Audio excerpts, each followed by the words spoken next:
नमस्कार, आप देख रहे हैं उत्तर प्रदेश टाइम्स और मैं हूं आपके साथ ज्योति मिश्रा। आइए नजर डालते हैं आज की 7 बजे की 7 बड़ी खबरों पर।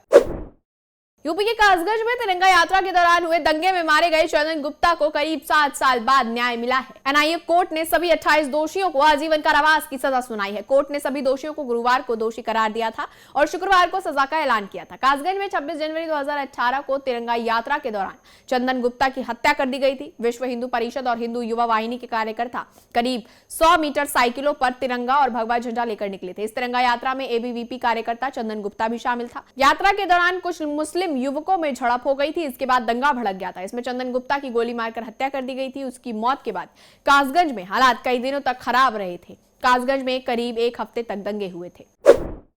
समाजवादी पार्टी के सांसद जियाउर रहमान बर्क को इलाहाबाद हाईकोर्ट से बड़ा झटका मिला है। कोर्ट ने संभल से सांसद बर्क की एफआईआर रद्द करने की अर्जी को खारिज कर दिया है। कोर्ट ने कहा कि एफआईआर को रद्द नहीं किया जाएगा और पुलिस की जांच जारी रहेगी। हालांकि हाईकोर्ट ने यह भी आदेश दिया कि फिलहाल बर्क की गिरफ्तारी नहीं की जाएगी, लेकिन उन्हें पुलिस की जांच में सहयोग करना होगा। बता दें कि उत्तर प्रदेश पुलिस ने सांसद जियाउर रहमान बर्क के खिलाफ दीपा सराय इलाके में उनके आवास पर बिजली चोरी के आरोप में मामला दर्ज किया था। पुलिस ने बताया था कि सांसद के पिता ममलूकुर रहमान बर्क भी बिजली विभाग द्वारा घर के निरीक्षण के दौरान सरकारी अधिकारियों को धमकाने के आरोप में मामला दर्ज किया गया है। सांसद के खिलाफ बिजली अधिनियम 2003 की धारा 135 बिजली की चोरी या बिजली का अनाधिकृत उपयोग के तहत केस दर्ज किया था।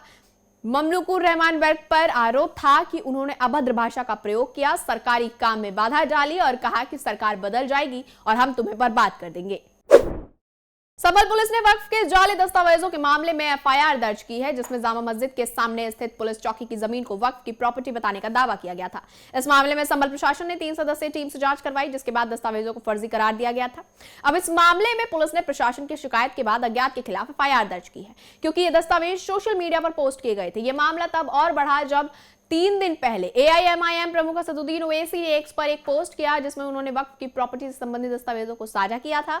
हालांकि जांच के बाद ये दस्तावेज भी फर्जी पाए गए। इस पर पुलिस ने भारतीय दंड संहिता की धारा 419, 420, 467, 471 के तहत संभल कोतवाली में अज्ञात के खिलाफ मामला दर्ज किया है। इससे पहले गुरुवार को संभल के डीएम राजेंद्र पेंसिया और एसपी ने एक संयुक्त प्रेस कॉन्फ्रेंस कर इस पूरे मामले पर सफाई दी थी।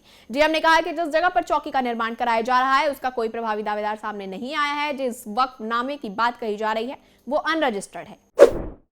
मुख्यमंत्री योगी आदित्यनाथ ने कहा कि किसी भी सभ्य समाज में अंतिम पायदान के व्यक्ति तक सुविधा उपलब्ध कराने का प्रयास होना चाहिए। सरकार इस दिशा में पूरी प्रतिबद्धता से प्रत्यनशील है। सरकार का यह संकल्प है कि भीषण शीतलहर में कोई भी व्यक्ति खुले में सोने और ठंड से ठिठुरने को मजबूर ना हो।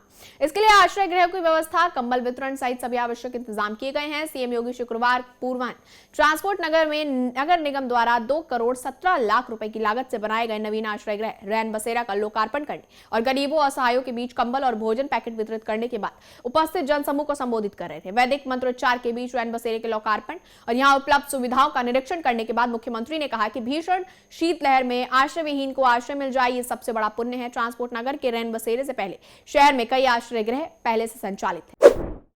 दक्षिण अफ्रीका में फंसा आगरा का युवक अभिषेक शर्मा 5 माह 20 दिन बाद वापस भारत लौट आया है। गुरुवार शाम परिजनों ने दिल्ली के इंदिरा गांधी एयरपोर्ट पर बेटे को रिसीव किया। बेटे के वापस लौटते ही स्वजन के चेहरे पर मुस्कान लौट आई।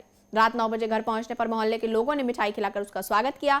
ट्रांस यमुना कॉलोनी निवासी आलोक शर्मा का छोटा बेटा अभिषेक शर्मा 5 माह पहले अपने परिचित के माध्यम से दक्षिण अफ्रीका एक फैक्ट्री में नौकरी करने गया था। वहां कंपनी के मालिक प्रदीप गजवानी ने उसे अच्छे वेतन और रहने खाने की सुविधा देने की बात कही थी। परिजनों का आरोप था कि जब बेटा वहां पहुंच गया तो कंपनी मालिक ने उसका पासपोर्ट छीन लिया। 6 माह से उसको वेतन भी नहीं दिया है। इस मुद्दे को उत्तर प्रदेश टाइम्स ने जोर शोर से उठाते हुए उसकी घर वापसी की आवाज बुलंद की थी।